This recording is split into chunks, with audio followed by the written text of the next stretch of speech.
Hello दोस्तों, आप लोगों का मेरे यूट्यूब चैनल मैथमेटिक्स सॉल्यूशन पे आप लोगों का स्वागत है। आज की क्लास में हम पढ़ने जा रहे हैं समांतर श्रेणी। समांतर श्रेणी के बारे में आज हमें जानना है, ठीक है। तो सबसे पहले हम जानते हैं समांतर श्रेणी क्या है। सबसे पहले इसका हम क्या करेंगे, परिचय जानेंगे। उसमें है समांतर श्रेणी। कोई भी संख्या समांतर श्रेणी में तब होगा जब उन संख्याओं का सार्व अंतर क्या होगा, बराबर होगा। जैसे मान लेते हैं कि कुछ संख्या हुआ, एक मान लेते हैं T1, दूसरा T2, T3, T4, चार को कोई संख्या लेते हैं। समांतर श्रेणी में कब होगा, जब T2 माइनस T1 यानी दूसरा पद माइनस पहला पद। इसमें जो है दूसरा पद में से पहला पद को घटाया जाता है, फिर तीसरा पद में से दूसरा पद को, फिर चौथा पद में से तीसरा पद को घटाया जाता है ना। इस तरह इसमें होता है, ठीक है। तो पहला पद मेरा हो गया T1, दूसरा पद क्या है T2। तो यहाँ हम लिखेंगे T2 माइनस T1, ठीक है।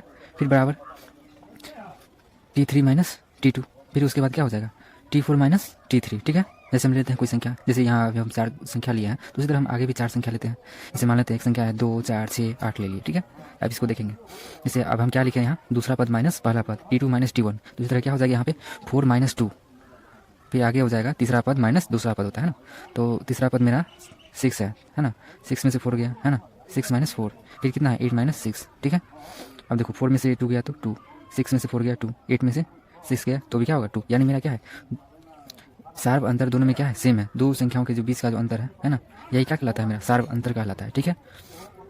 तो मेरा क्या है, सब में कितना आ रहा है, 2 ही 2 आ रहा है। तो इसे तो ये क्या है, समांतर श्रेणी में है ना। इस तरह हम क्या कर सकते हैं, जांच के देख सकते हैं, ठीक है। अब हमें पढ़ना है, देखो अब है इसमें, इसका प्रथम पद को हम ए से सूचित करते हैं, ठीक है। ए से सूचित किया जाता है और सार्वंतर को डी से, स्मॉल डी के द्वारा सूचित किया जाता है। और पदों की संख्या को एन से सूचित किया जाता है। एन का एनवा पद ज्ञात करने का जो सूत्र होता है सो क्या होता है, ये हम पहले जानेंगे, ठीक है। तो एनवा पद यानी लास्ट पद, अंतिम पद को बोलते हैं एनवा पद, है ना। यानी कोई संख्या दे दिया हमें 2, 4, 6, 8, 10, मानो 10 तक दे दिया, तो इसका अंतिम पद क्या हो गया, 10 हो गया ना। तो इसी को हम बोलेंगे एनवा पद, ठीक है। तो टी एन हुआ यानी अंतिम पद, जैसे अभी इसमें हम बताया 10 हुआ है ना। तो ये हो गया, क्या हो गया, अंतिम पद। जिस तरह अंतिम पद बराबर होता है a plus n minus 1 into d, यानी ए प्रथम पद प्लस जो पदों की जो संख्या है सो, यानी एन हो गया पदों की संख्या, जो कि हम पीछे अभी बताए हैं जस्ट, -1 यानी उससे एक कम, और सार्व अंतर से हम क्या कर देंगे, गुना कर देंगे इसमें। तो हमें क्या है, एनवा पद यानी लास्ट पद हमें ज्ञात हो जाएगा, ठीक है। इसमें हम यहाँ लिख दिया है, जिसमें टी एन अंतिम पद और ये क्या है, प्रथम पद होता है, और एन जो है पदों की संख्या तथा डी जो है सर्वांतर है, ठीक है। ये हम बता दिए हैं इसमें, ठीक है। अब जो है, अब यहाँ से हम देखेंगे दो दी गई राशियों का समांतर माध्य, है ना। दो दी गई राशियों का समांतर माध्य कैसे हम निकालेंगे। जैसे मान लीजिए कोई संख्या है जो a comma small a comma capital a comma small b, है ना, समांतर श्रेणी में हो। ए और बी क्या है, दो संख्या है ना, इसका जो है समांतर माध्य किस तरह हम ज्ञात कर सकते हैं ना। तो हम परिभाषा से हम जानते हैं कि क्या होता है, दूसरा पद माइनस पहला पद, है ना। दूसरा पद माइनस पहला पद और तीसरा पद माइनस दूसरा पद, अगर इस रूप में अगर रहेगा तो क्या होगा, समांतर श्रेणी में होगा। यानी दूसरा पद में से पहला पद को घटाएंगे तो, तीसरा पद में से चौथा पद को तीसरा पद में से दूसरा पद को घटाएंगे तो, अगर वो दोनों क्या होगा, बराबर होगा दोनों सार्वंतर, तो मेरा ये क्या होगा, समांतर श्रेणी में है, अन्यथा नहीं है, यही ना जानते हैं। चलिए तो अब आगे चलते हैं। तो इसमें दूसरा पद जो है कैपिटल ए है, कैपिटल ए, और प्रथम पद जो है स्मॉल है, कैपिटल ए माइनस स्मॉल ए, फिर बराबर दिया, फिर क्या है, तीसरा पद माइनस दूसरा पद। तीसरा पद मेरा स्मॉल बी है और दूसरा पद जो है कैपिटल ए है, ठीक है। तो अब हो जाएगा, अब जो है हम ये जो कैपिटल ए है इसको हम इधर ले आते हैं, इधर माइनस में इधर आएगा तो प्लस में चला है, और ये ए को क्या करते हैं हम इधर भेज देते हैं, बराबर की उस पर, ठीक है, बराबर की दाईं ओर भेज देते हैं। तो ये क्या हो जाएगा, ये भी प्लस में चल जाएगा। तो इधर ए और ए दो है, और इधर क्या है ए प्लस बी है, ठीक है। तो ए और ए मिलकर कितना हो जाएगा 2a और बराबर ए प्लस बी। यानी मेरा जो ए, यानी ये जो समांतर माध्य जो यहाँ पे दिया हुआ था, ये हम किस तरह निकाल सकते हैं, यानी ए बराबर जो हो गया ए प्लस, यानी ये जो दो संख्याएं हैं, है ना, इनके योग और उसमें कितना से भाग दे देंगे, 2 से भाग दे देंगे। अगर 2 संख्या रहेगा तो मेरा क्या होगा, समांतर माध्य निकल जाएगा इस तरह, ठीक है। एन पदों का योग, इसमें जो हम पहले भी बता चुके हैं कि प्रथम पद ए होता है, फिर उसमें दूसरा पद जो है ए और प्लस डी यानी सार्वंतर को जोड़ देंगे तो मेरा क्या है, दूसरा पद निकल जाए। उसी तरह तीसरा पद निकालना होगा, तो हम बता चुके हैं पहले भी।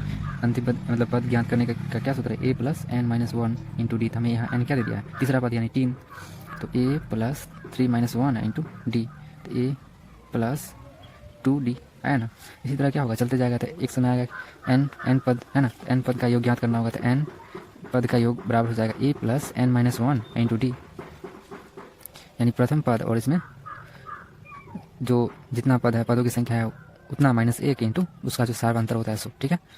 तो यही मेरा क्या है सूत्र है, एन पदों का योग, यानी एस एन बराबर जो मेरा हो जाएगा, ये तो लास्ट पद हुआ है ना, ये लास्ट पद हुआ, और हमें एन पदों का योग ज्ञात करने का जो सूत्र है, एस एन बराबर होता है n by two into two A plus n minus one into D, या इसमें जो है हम लास्ट पद है ना n by two into A plus, उसमें हम लास्ट पद को क्या कर देंगे, अगर लास्ट पद दिया हुआ रहेगा तो उसके लिए ये सूत्र है, एस एन बराबर n by two into A plus L, जहाँ एल क्या होता है हम इधर लिख दिया अंतिम पद होता है। ठीक है, अब हमें प्रथम एन प्राकृतिक संख्याओं का योग है ना, एक से जो शुरू होता है, हम जानते हैं प्राकृतिक संख्या किसे कहते हैं, एक से शुरू गिनती की जो संख्या होती है उसे ही प्राकृतिक संख्या कहते हैं।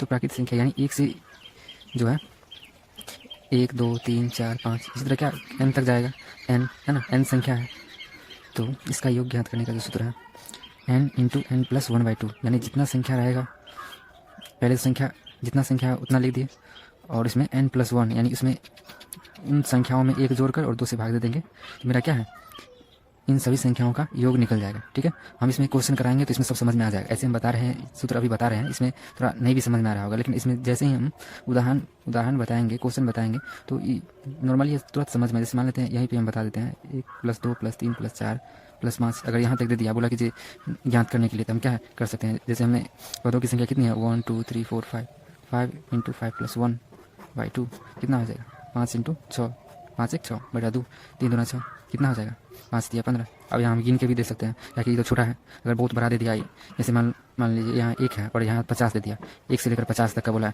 जो संख्याओं का योग ज्ञात करने के लिए, तो इससे बहुत आसानी होगी निकालने के लिए। हम ये छोटा संख्या लिए हैं इसलिए जो समझ में आ जाए जल्दी। ठीक है, तो 5 इंटू 5 प्लस 1 बाई 2, अब देखो अब यहाँ जो है 15 आ गया, अब इसमें हम गिन के भी देख सकते हैं, क्योंकि छोटा है इसमें हम गिन भी सकते हैं, जैसे 1 हो गया, 1 और 2 कितना हो जाएगा 3, और 3 और 3 6, 6 4 10 5 15 आया, योग किए तो 15 आया, और यहाँ भी डायरेक्ट कितना आया 15 आ गया, तो हमें क्या है यही क्या है आसान है। ठीक है, अब अगर हमें प्रथम एन विषम संख्याओं का योग ज्ञात करना होगा, तो जैसे विषम संख्या भी तो दे सकता है, तो क्या हो जाएगा 1 प्लस 3 प्लस 5 प्लस 7, इसी तरह क्या हो जाएगा 9 11 चलते रहेगा एन तक, है ना। बोलेगा अगर एन तक ज्ञात करने के लिए, तो उसके लिए नॉर्मल है एन स्क्वायर, जितना संख्या दे दिया उसी का क्या कर देंगे वर्ग कर देंगे, तो ये